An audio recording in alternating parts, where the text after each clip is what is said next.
Hai semuanya, selamat datang di Dami Official, tempat di mana setiap drama menyimpan makna dan setiap konflik menyentuh kenyataan hidup kita.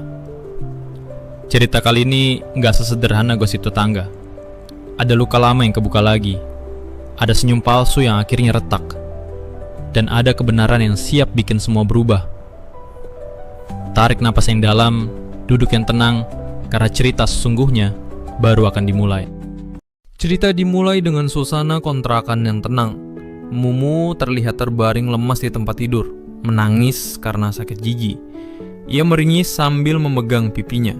Putranya, Bobo, datang dan bertanya, "Ibu kenapa?"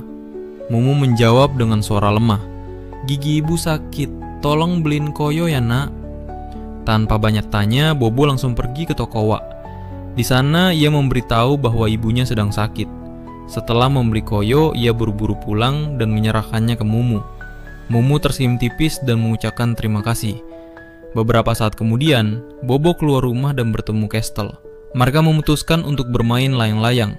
Saat Bobo meminta bantuan Kestel untuk memperbaiki layanannya, Kestel mencoba membantu, tapi tak sengaja malah merusaknya. Bobo pun kesal dan marah, lalu mengambil layangan milik Kestel sebagai balasan. Kestel yang tidak terima hanya bisa menangis.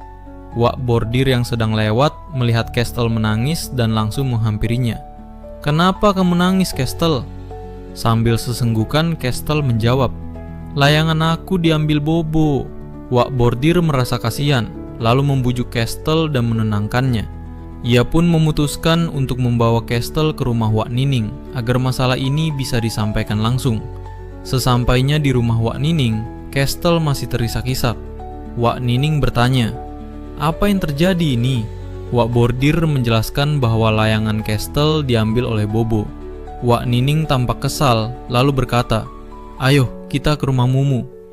Mereka pun berangkat bersama ke rumah Mumu. Sesampainya di sana, Wak Nining langsung berteriak memanggil, "Mumu!" Mumu yang sedang sakit gigi pun keluar dari dalam rumah, bersama Bobo yang berdiri di sampingnya dengan ekspresi bersalah. Ketegangan mulai memuncak, namun Isahe datang dan langsung berusaha menenangkan mereka. Dengan gaya kocaknya, Isahe mencoba meredam amarah Wak Nining sambil mengajak semua orang untuk duduk dan bicara baik-baik. Akhirnya masalah pun selesai dengan damai. Bobo meminta maaf kepada Kestel. Dalam hidup bertetangga, apalagi di lingkungan kontrakan, perbedaan kecil bisa jadi besar kalau tidak diselesaikan dengan hati. Tapi dengan sabar, komunikasi, dan sedikit tawa, semua masalah bisa jadi cerita lucu di masa depan.